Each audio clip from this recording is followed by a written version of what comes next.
Nice. Bhajan? We will do now a program called Leela Katha. You will soon find out what it is. We will bring you to Vrindavan if Krishna is kind to us. We need to just make a little sound check here. We have the flute and we are very fine actually. We are ready. Almost ready.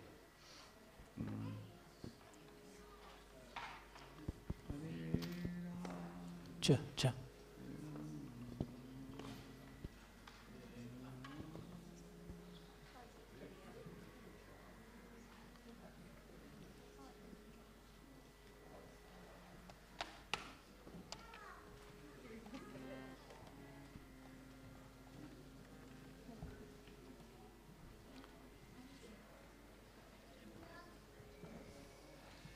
And who will be there for the sound? Our Gokula is... Du kannst sowas machen, ne? Ja. Hare Krishna, Hare Krishna. One moment, I just need to find everything.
Liedergang.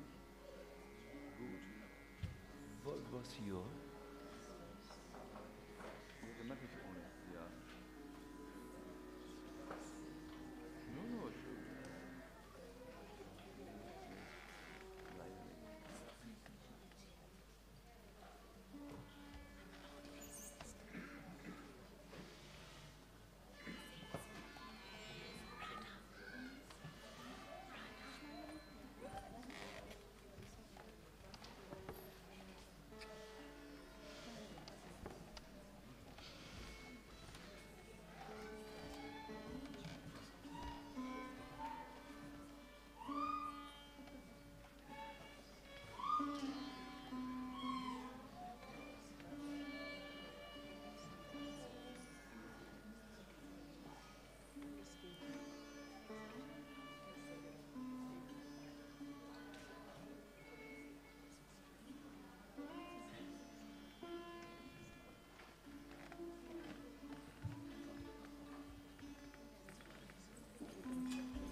My dear friend, if you are indeed attached to your worldly friends, do not look at the smiling face of Lord Govinda as he stands on the bank of the Yamuna at Keshigat, casting sidelong glances. He places his flute to his lips which seem like newly blossomed twigs.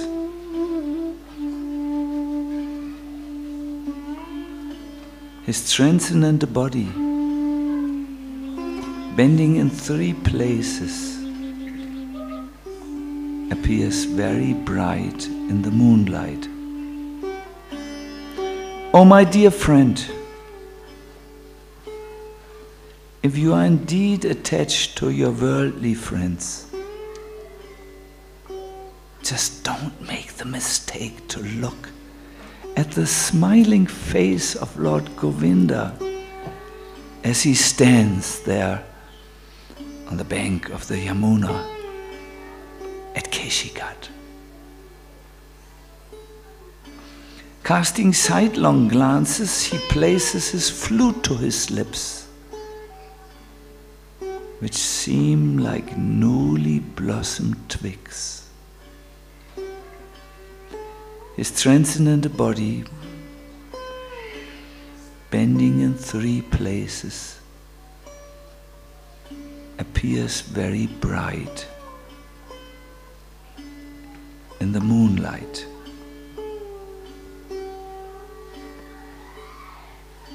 My dear everyone, if you still have time, run out of this room.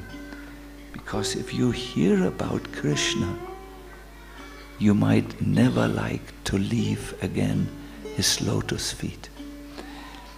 If you have so many plans to become happy in the world,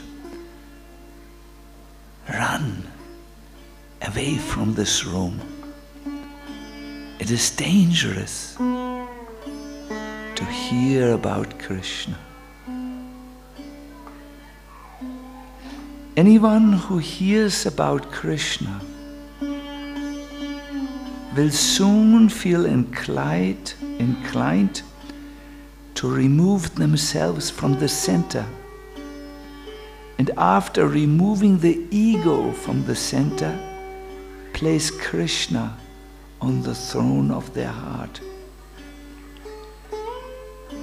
If you hear about Krishna and think about Krishna, you might want to selflessly serve him without wanting anything in return.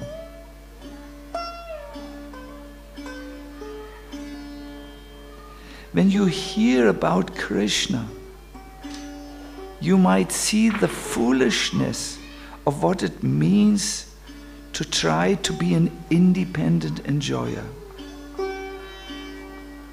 In one sentence, my dear devotees, Krishna in Vrindavan teaches every one of us what it means to love.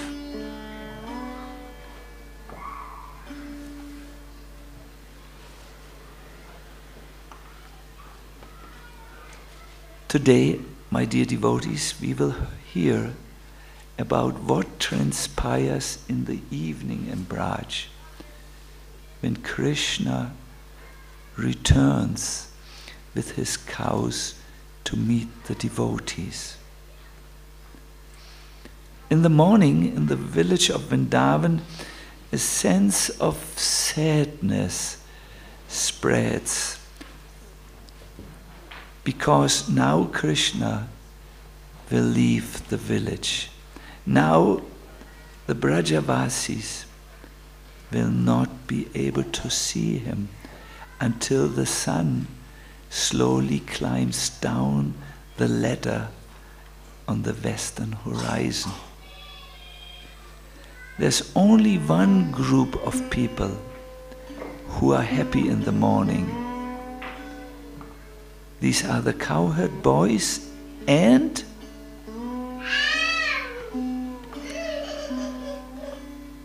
well, he's not happy. The cowherd boys and the cows, they are in a jolly mood because Krishna will leave now with them for the forest.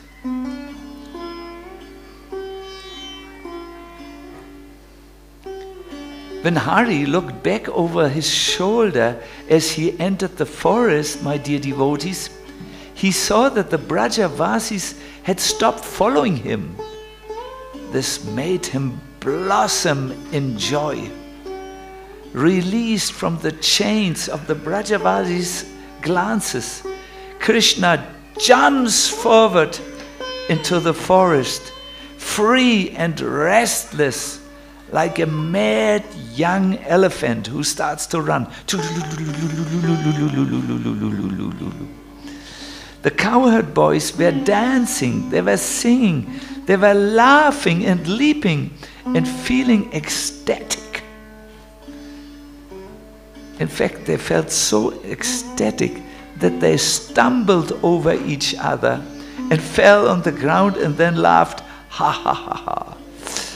They imitated Krishna's activities, like how he peacefully stands in front of his mother, but restlessly looks at the girls. And they imitate him, how Krishna's voice trembles. Oh, mother, mother, mother, I am not looking at Radharani. Some of the boys went between the trees and the vines. They imitated the restless glances and slight smiles of the gopis through their open veils. Others walked on their hands, imitating the cows, and some were rolling on the ground with bent necks and raised their ears.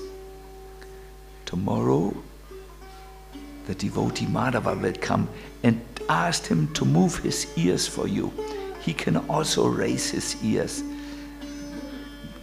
I suggest you bring 10 children together and then ask Madhava to wiggle his ears, and then you have an idea how the cowherd boys were wiggling their ears in great joy. Some were fighting with each other with sticks or with their arms. Some were throwing fruits of the forest on each other.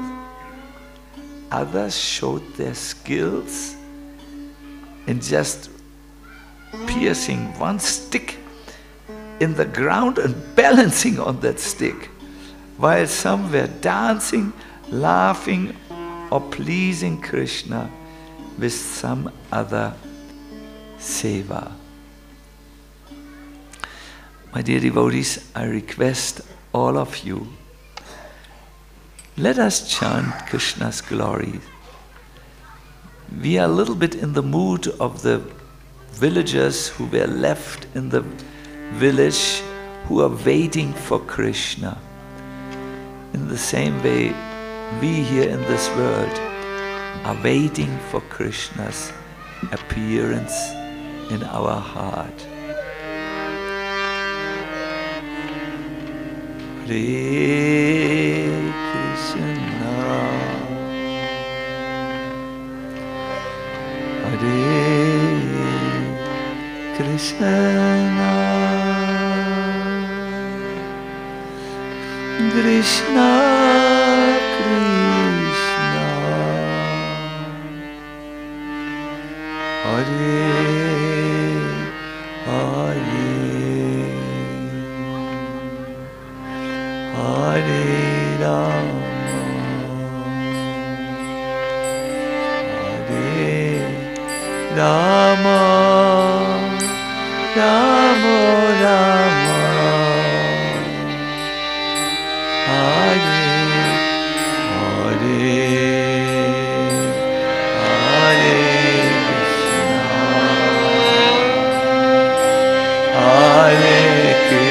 Krishna Krishna,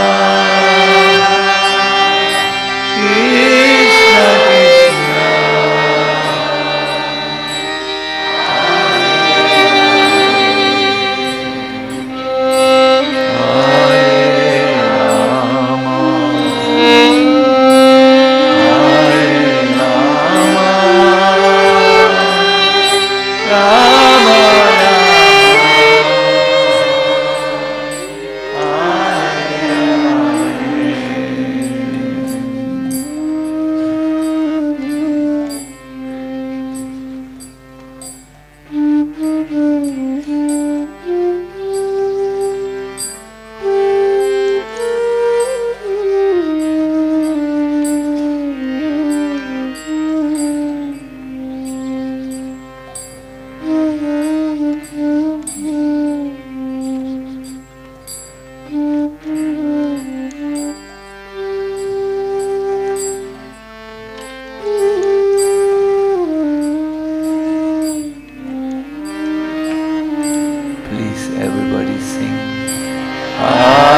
Hare Krishna,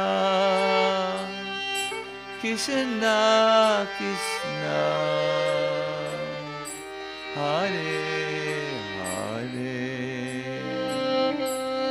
Hare Rama, Hare Rama, Rama Rama, Hare Hare.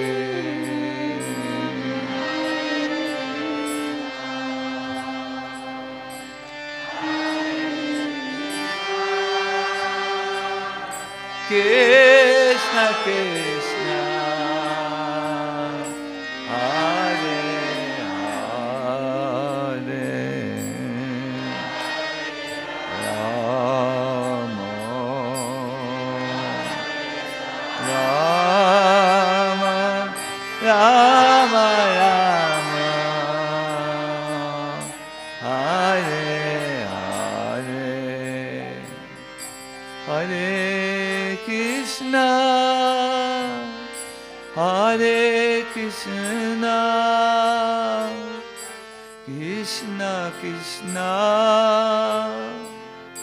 Hare Hare, Hare Rama, Hare Rama, Rama Rama, Hare Hare.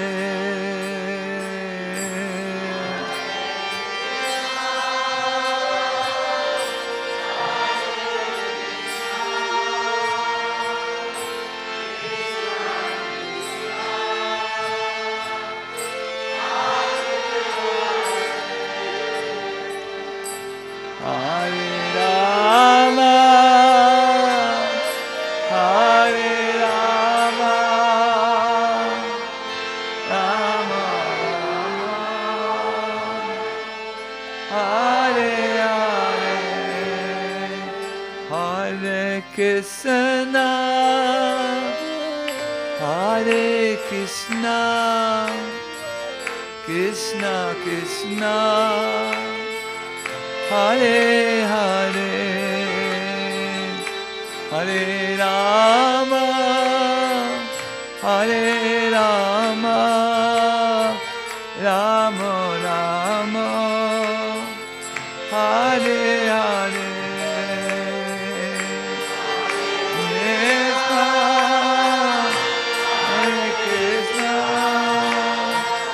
Krishna Krishna, Hare Hare, Rama, Hare Rama, Rama Rama, Hare Hare. My dear devotees, the Brajavasis were like people whose mind had left them somewhere on the fields, but they were simply singing about Krishna. Govinda Damodara Madhaveti, they were singing. Some were at home trying to churn butter from yogurt. But the problem was their mind was with Krishna, so that they were churning water which was in clay pots. My dear devotees, these people were not normal people. The Brajbasis cannot imagine a moment without being in Krishna's presence. And when Krishna leaves in the morning, their minds go in meditation along with Krishna. And therefore, what is left is a body without a mind, trying to churn butter, trying to go to the fields, and so on. But all of a sudden, the scene changed abruptly. It was in the afternoon. All the Brijbasis moved to the gate through which Krishna and the cowherd boys and the cows had left in the morning, because it would be the same gate, the gate of departure, where Krishna would enter the village again. And they were all standing there, looking eagerly in one direction, that same direction in which Krishna had left in the morning, the direction from which Krishna would return in the evening. All of a sudden, the crowd of the waiting Brijbasis became agitated, because far in the distance, a dust cloud had risen to the sky. And this could only mean one thing, that Krishna, together with his millions of cows, would come over the earth, and their feet, combined feet and hooves, would have raised the dust cloud. And they also became agitated because they heard the sound of a beautiful flute. But only moments later, they were sinking back into an ocean of despair.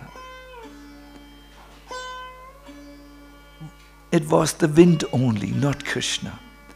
The wind had raised a dust cloud, and the wind had fallen into the reeds, das Reed in den Flüssen, and had produced the sound that sounded like the flute.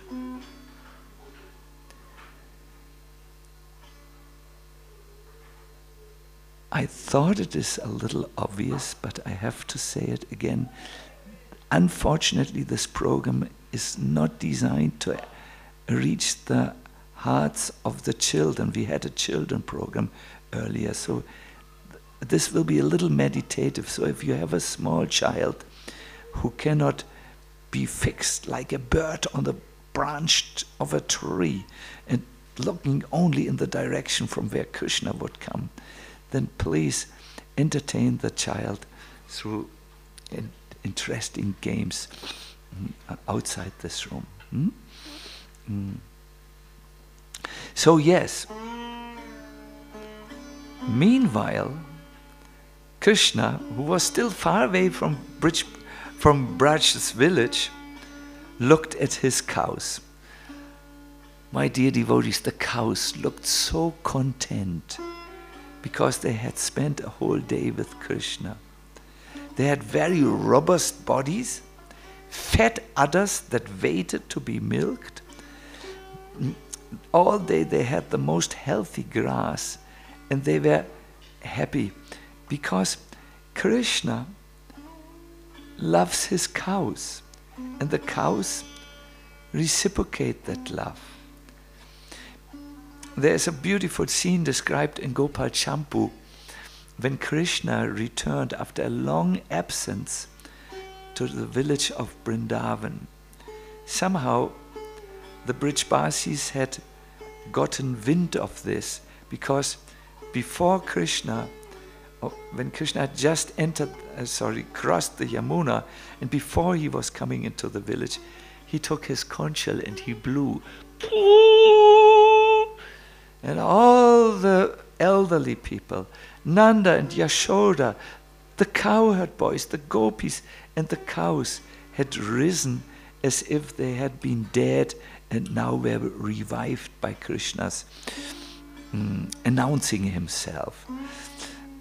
So the cows took over everyone, and they came in the front of the procession of the Brijbasis, who went into the direction of the sound of Krishna's conch shell.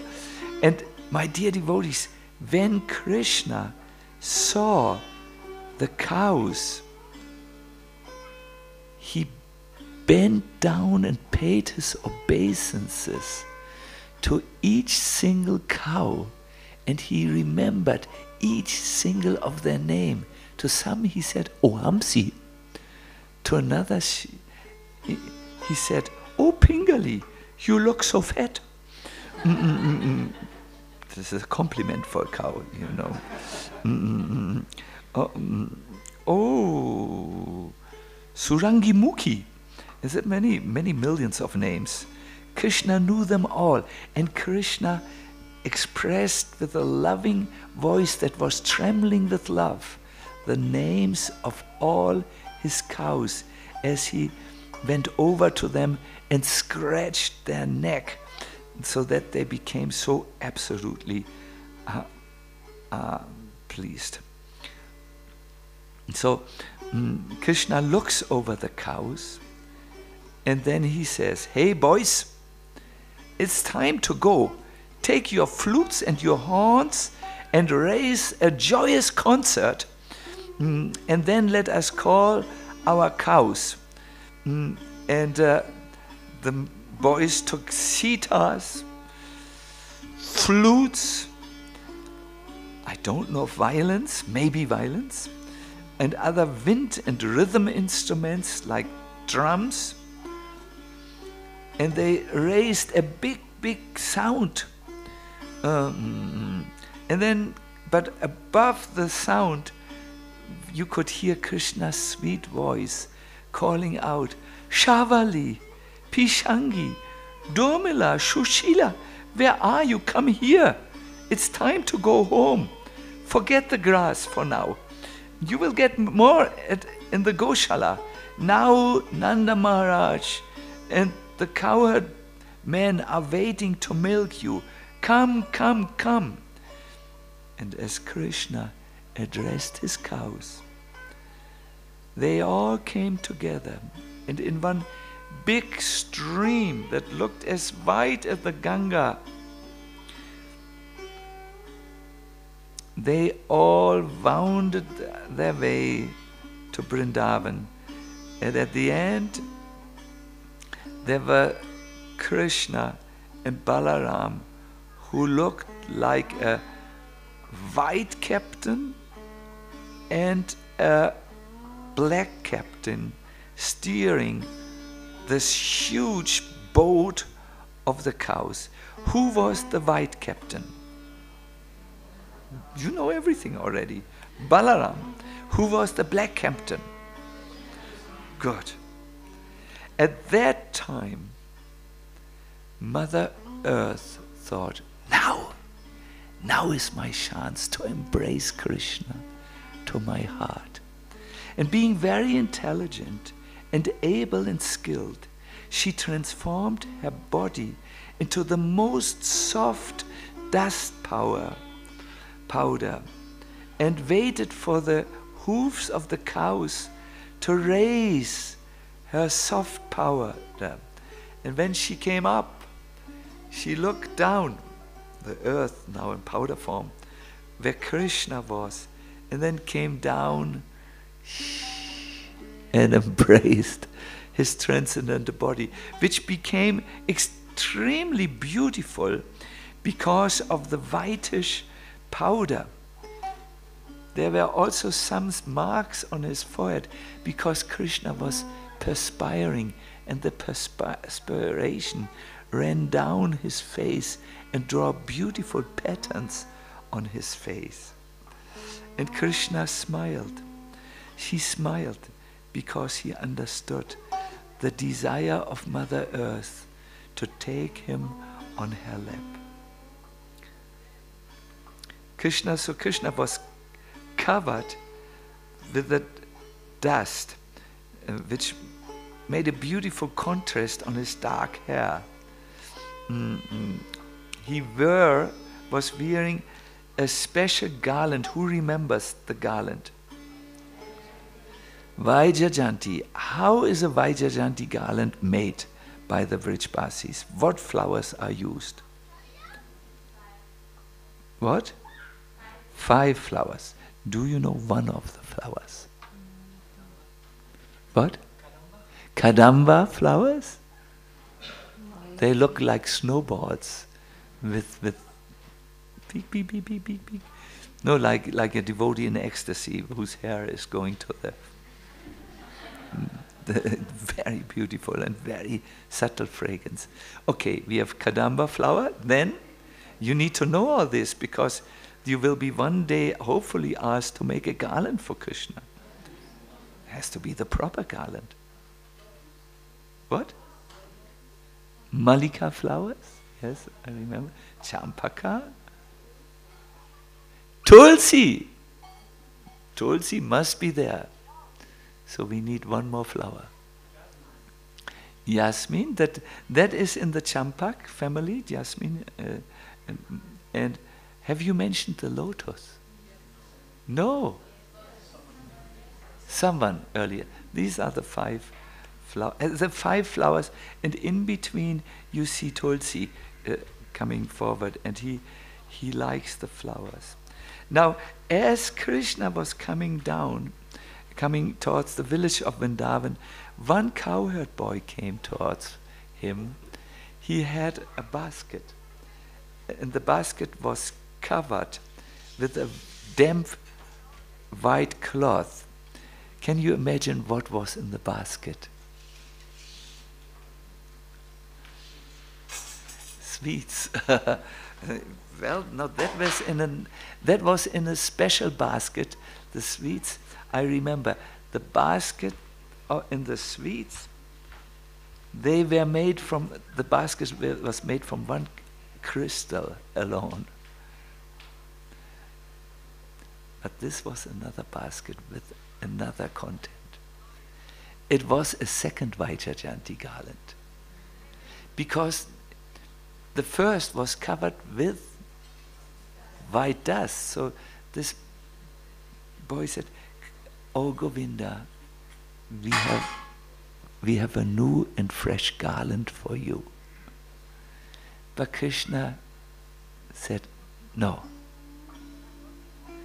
The reason was that the first garland, which he got in the morning, was made by Radharani personally, and the fragrance of her hands was still lingering in the flowers of this first garland.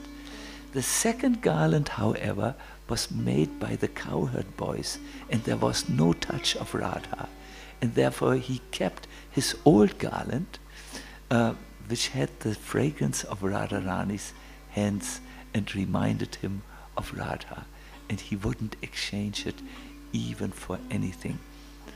Hare Krishna. There's information from Vishwanath Chakravarti Thakur. So everything is covered at this time of Krishna. Also his Kaustuba jewel. Krishna wears amongst all the different, he has many garlands, pearl garlands and jewel garlands, but he has on his chest a special jewel that looks like a calf and is absolutely red. And when Krishna comes to the village of Vrindavan, this Kaustuba jewel knows the mind of Krishna, and it begins to shine very brightly, brighter than usual, because it wants to send the Brijbasis a sign. Krishna is coming. And then the dust cloud raises, and the Brijbasis see the darling of Braj dancing with his flute, looking down on his feet as he dances, very joyfully, and coming into their vision together with his beautiful flute playing.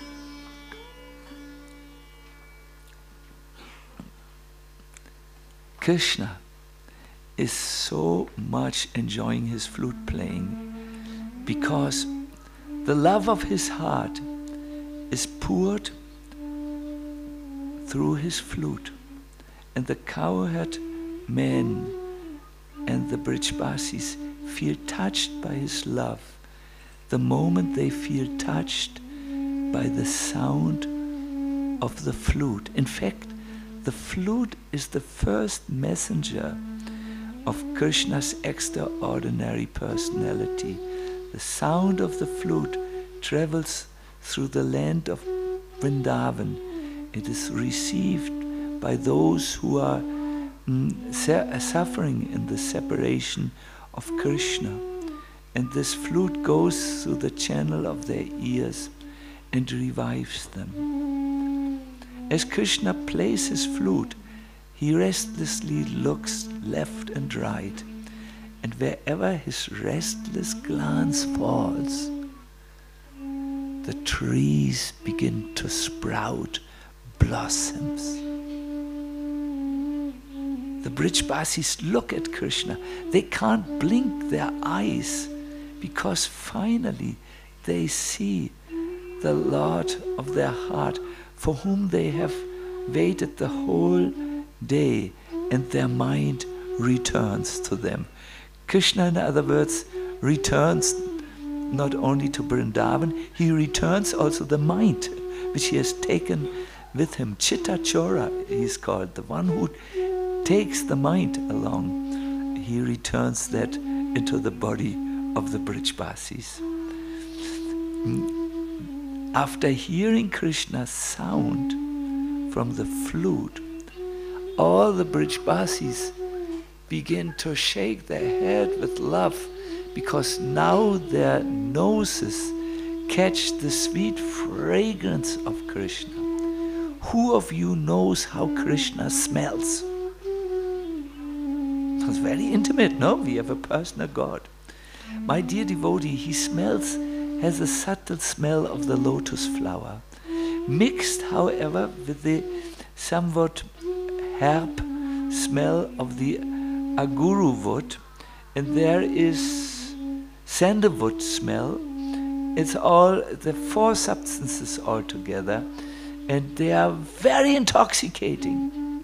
In this world, people take through their nose some unwanted substances and they become intoxicated.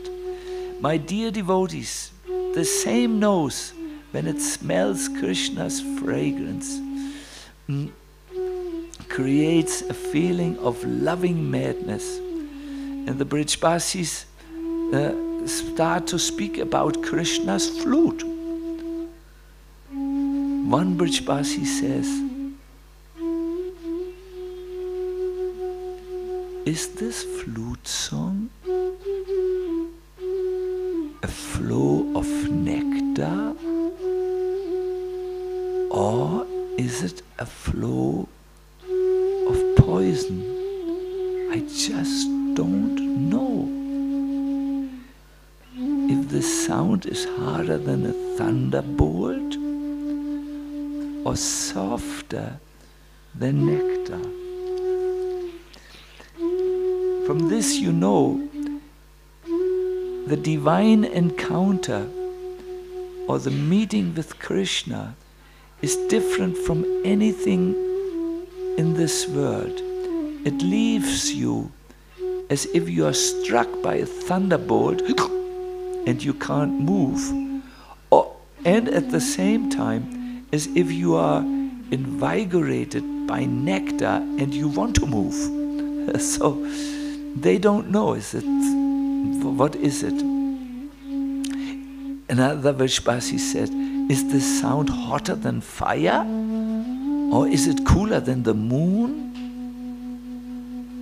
Everything in Braj related to Krishna puts you in a state of ecstatic madness. Some Brijbasis, for them it's so strong, they faint. Some get tears in their eyes as they encounter Krishna. Some become motionless. But there's one group of Brijbasis. They are the gopis. It is described their eyes were fasting the whole day because they couldn't see Krishna. Their only food for the eyes is Krishna, nothing else. So when Krishna comes, They are feasting on Krishna's transcendental body. Krishna comes so close that they feel Krishna looks at each one of them, and they shower a rain of flowers on Krishna. On these flowers they have written flower messages. When will we meet? Where will we meet? What would you like me to bring? And Krishna, through his glances, answers every one of their love letters that is written on the petals of the flowers. There are also small boys there who cannot speak very much, but they know this much. Govinda Damodara Madhaveti, Govinda Damodara Madhaveti. Please sing. Govinda Damodara Madhaveti, Govinda Damodara Madhaveti. And this kirtan becomes stronger and stronger, because also the cowherd boys join in, the cowherd men join in, the elderly gopis join in, even some of the animals, the birds join in, and they sing combined voices very loudly. Please sing. Govinda Damodara Madhaveti, Govinda Damodara Madhaveti, Govinda Damodara Madhaveti, Govinda Damodara. Everybody please. Govinda Damodara Madhaveti, Govinda Damodara. Now only one voice. Govinda Damodara Madhaveti, Govinda Damodara Madhaveti.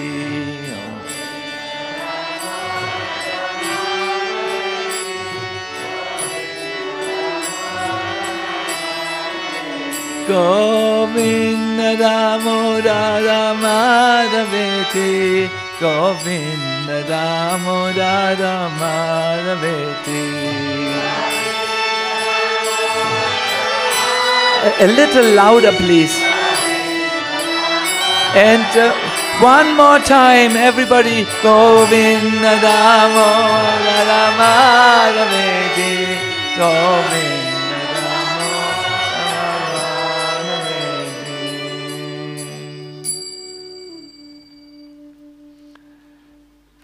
Now, amongst all these boys, all these Brijbasis, there was someone,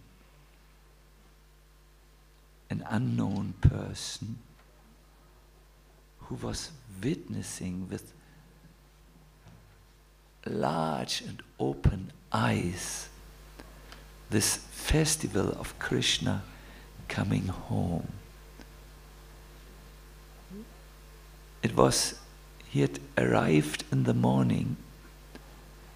He had actually arrived after a very, very long journey.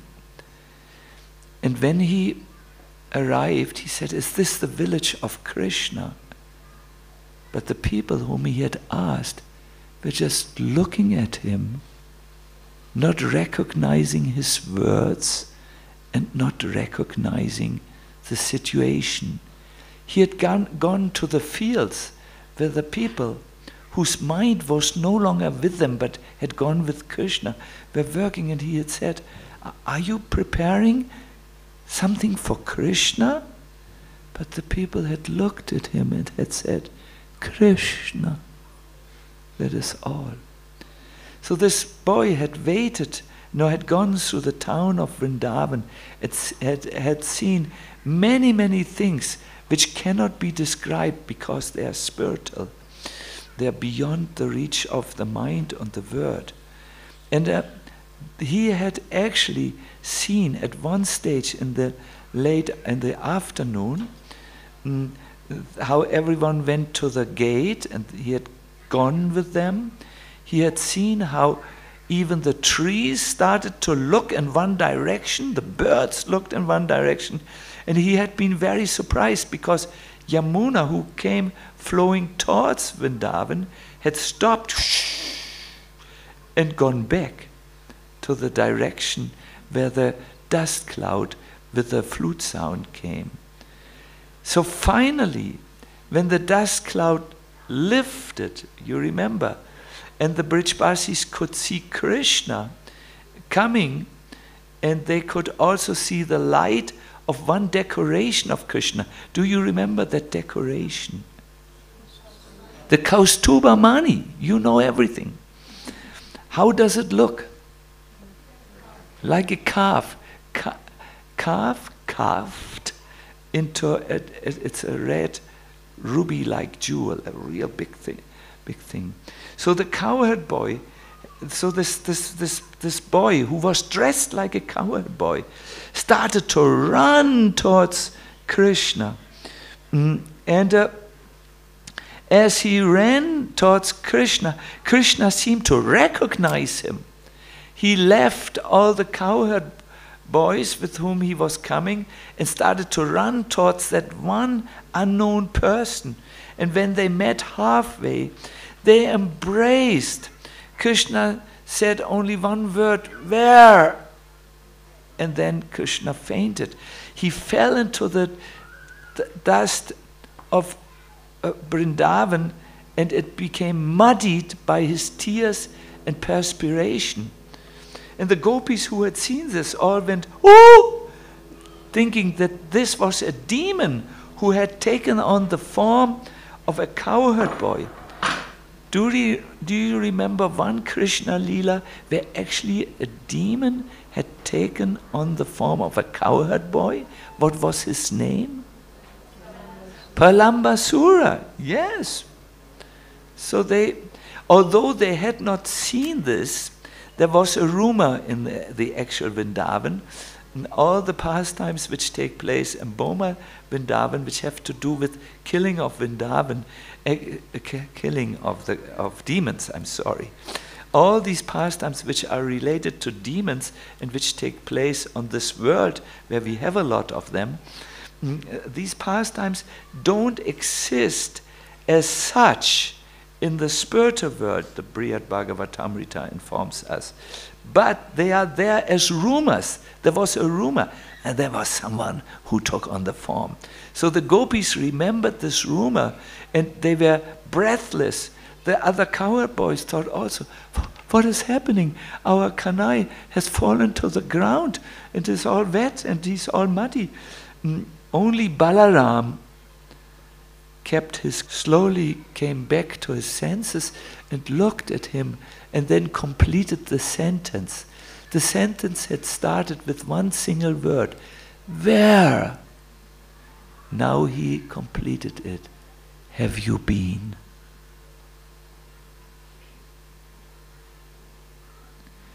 And then he said, this is very nicely documented in Brihad Bhagavatamrita, "Swagatam, Swagatam." Who knows what Swagatam means? Welcome. He said it twice. He didn't just say one time, "Welcome," but he said, "Welcome, welcome," meaning how absolutely happy he is. "My dear boy, I'm fortunate," and then he repeated, "Actually, I'm most fortunate to meet you here. For so long, I have been so eager to see you. My dear friend, you have passed many lifetimes without paying any attention to me at all.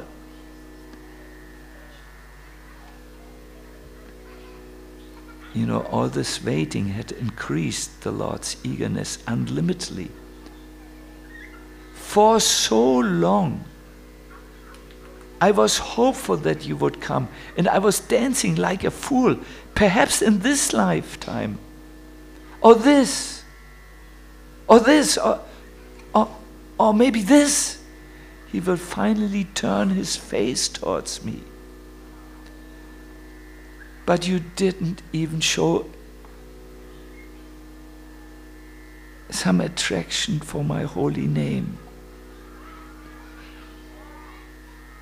So I could not find a pretext on which to bring you to my abode, dear brother, and still follow the timeless laws that I myself have created. My dear devotee, Sacinandana Goswami gives us an insight here. He says, here the Lord answers a possible doubt. Why did he not simply use one of his Shaktis to bring Gopkumar to him? And there was a reason. Timeless laws which the Lord had set up. This refers to a restriction which the Lord himself has established. And this is the restriction. As long as the living entities wishes to control and enjoy their own little world, the Lord will respect their choice and not interfere. Though the Lord looked for a pretext. Pretext in German means Vorwand, a fake reason to bring him. Can you imagine what the fake reason could be? It's when someone by chance chants the holy name. Then Krishna feels, now I can act. Who of you knows an example for this? Ajamil, he had chanted Narayan at the time of death. He meant his own son, but the real Narayan thought, Krishna, the Lord thought, well, he chants my name. Now I will do something to save him. He's mine. But you, my dear boy, didn't even chant. But my dear one, in that divine district of Govardhan, I arranged for you to take birth there. Govardhan is my most beloved abode. And there I became your guru, known by the name Jayanta. My dear devotees, Sacinandana Goswami says, even anyone who had the slightest contact with Giriraj Govardhan will know that this is an atmosphere of mercy and divine arrangement. Anyone who comes there will for sure get the mercy of Krishna. Knowing this and having unwavering faith in this, Burijan Prabhu and a small crew of other devotees have given Govardhan retreats there for some time now, and by Giriraj's mercy they have built a Govardhan retreat center which will open this year after Kartik. If you have feet on your legs, please move towards the opening of that center and receive your good fortune. This is, by the way, not in the text. This is my text. Then Krishna said, today you have at last fulfilled the desire I have harbored for so long. Please nourish your happiness and mine by staying with me here forever. Gopkumar at that time might say, my Lord, you did so much for me, but I did do nothing at all for you. I did not even look in your way, but you cared for me. To this the Lord says in all humility, listen, what good have I ever done for you? But you have done me the greatest fortune by coming here. Please stay here with me forever. My dear devotees, I asked you, where else can you find such mercy?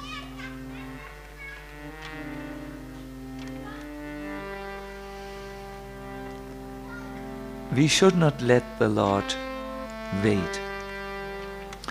We should express our deep devotional feelings to Him by saying to Him, my dear Lord, for so many long years, I've turned completely away from you. But today I'm turning to you as your sincere and serious servant. Please accept me. Please accept me.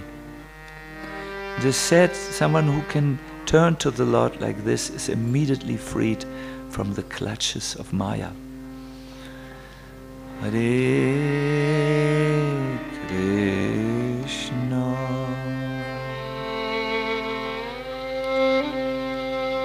Hare Krishna, Krishna Krishna, Hare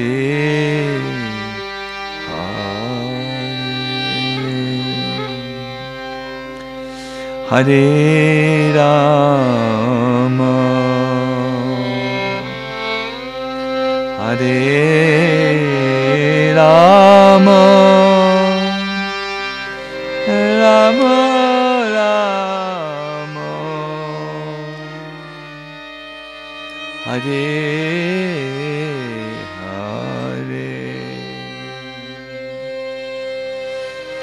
Hare Krishna. A little louder, please. Hare Krishna,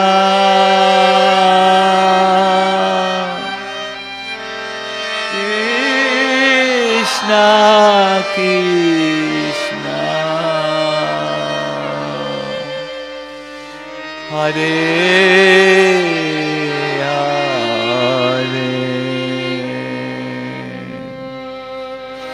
Hare Rama,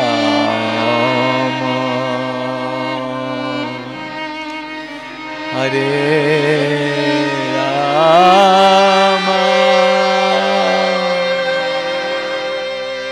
Rama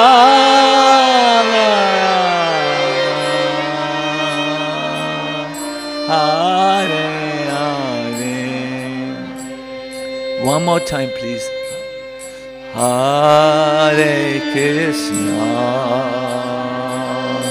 Hare Krishna, Krishna Krishna, Hare Hare, Hare Rama, Hare Rama, Rama Rama, Hare Hare, Hare Krishna, Hare Krishna, Krishna Krishna, Hare Hare, Hare Rama, Hare Rama, Rama Rama, Hare Hare,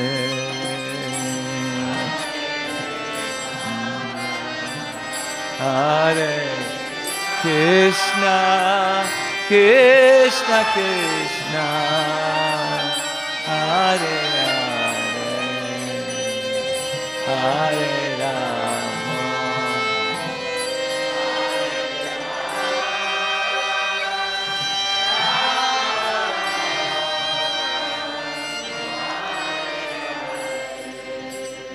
Hare Krishna,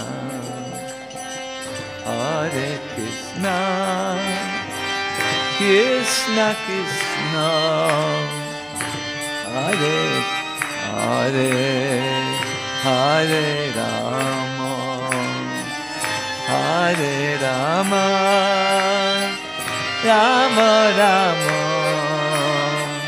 Hare Hare.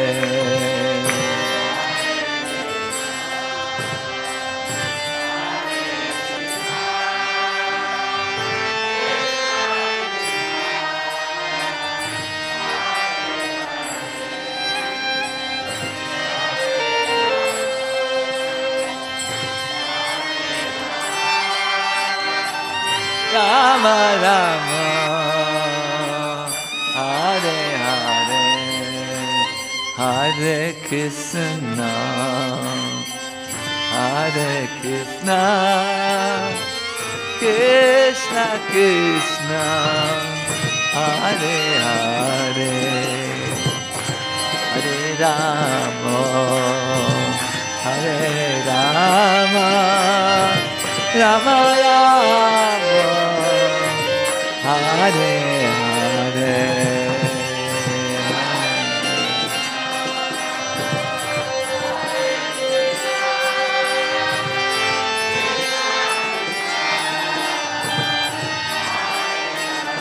Haibo, Haibo.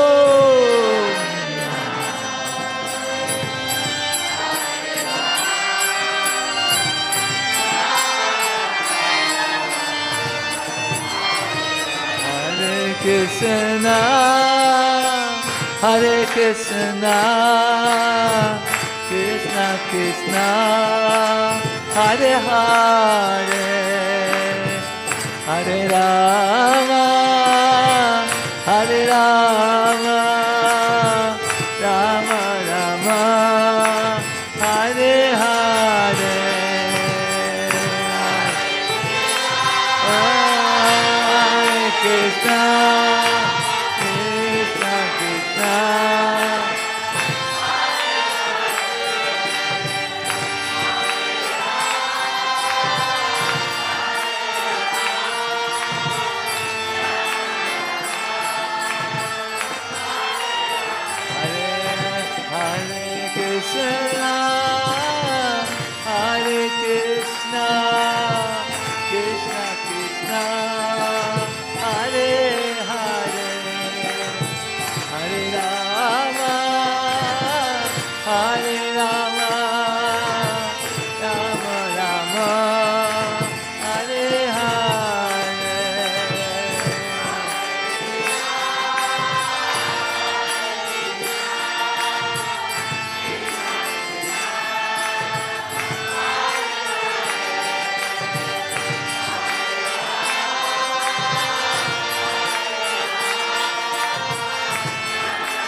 Prabhupada, Prabhupada, Srila Prabhupada.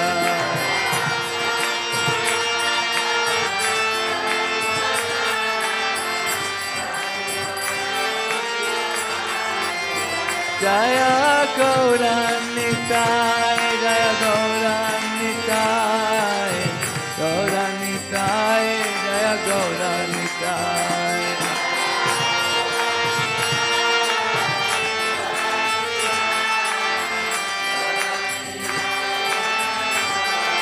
Jaya Radha, Shama Sundar Radha, Shama Sundar Radha, Shama Sundar Radha.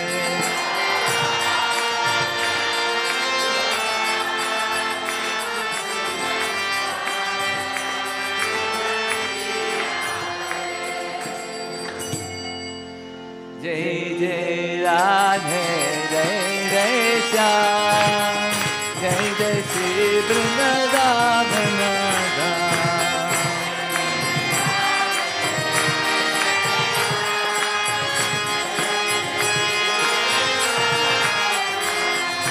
Jai Jai Radhe, Jai Jai Shyam, Jai Jai Shri Vrindavan Dham.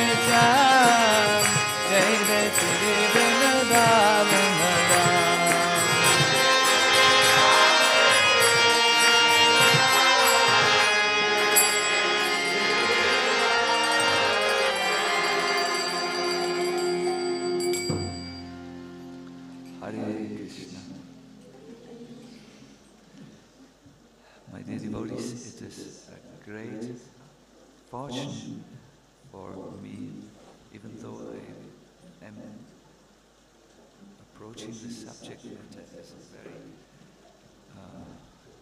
imperfect or fallen condition, so really it's a great fortune to speak to you about Krishna directly, how he is, how he dresses, what he thinks, and like this.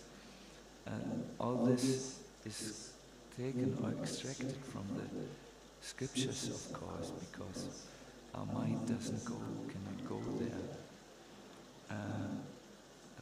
The point which is so nicely illustrated in this last narration, which you have heard most probably before, it's from Bhagavatamrita, where the boy's name in this world was Gopkumar, but Krishna called him Sarup. So this boy, when he enters the village of Vrindavan and he sees how everyone's mind is really not with them, but has gone with Krishna out, and how then Krishna addresses to him. It says, Swagatam, Swagatam, welcome, welcome. I was really longing for you. I find this very, very wonderful that Krishna doesn't forget us here in the world and becomes so joyful when finally he sees someone who cares to look his way, to look in his direction. I can imagine that he's very happy with all of you who came to leave the world for, and the things you ordinarily do, for an intense practice of Bhakti. You have now completed the second full day of your retreat. Tomorrow is a Holy Name Day. We will chant maximum amount of time. I think we start at 10 o'clock already. And maybe someone of you should announce there will be a schedule, and we will have Kirtan devotees joining us for the occasion. And thank you very much, and I wish you a very nice remainder of the evening. And remember, there is a task in front of you when you wake up in the morning. What was it? It had to do with gratitude, yes? What was it, gratitude? It was about remembering, practicing this reverse thinking, no? To just place the desired thoughts into our mind and let them be our friends during the day and accompany us. It's this part of the transformation idea. We have something to practice. Okay, so we hold you long enough here. All the best for you. Have a nice rest, and see you all tomorrow. Hare Krishna.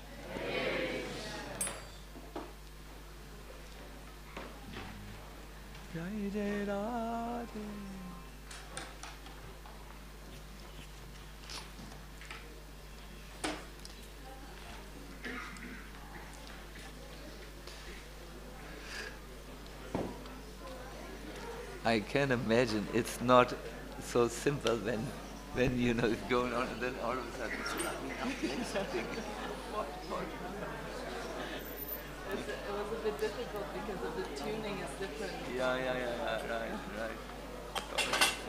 But you did very well, because sometimes less is more. Yeah. Yeah.